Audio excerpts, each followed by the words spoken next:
Okay hai guys, hari ni dah masuk satu kereta bajet untuk korang Harga pun nak jual murah-murah saja. Ini adalah Proton Iswara manual 1.3. Yang ini tahun 2001. Terus ni cat overall dia cantik lagi lah, okey lagi. Dia punya body kuat lagi, kukuh lagi tak ada sebarang karat-karat, kebocoran pun tak ada. Okey, ni engine dia tengah start. Memang sangat okey lah, tak ada masalah.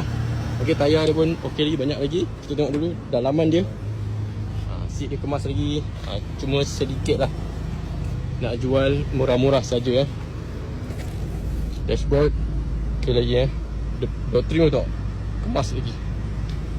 So untuk question kata ni, engine, gearbox, aircon cun-cun lagi korang datang atas sendiri.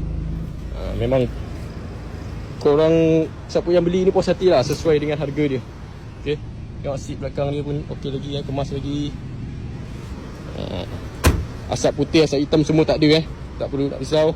Sesuai untuk korang yang nak buat berniaga, buat kereta lanjan sangat sesuai lah, harga pun murah je.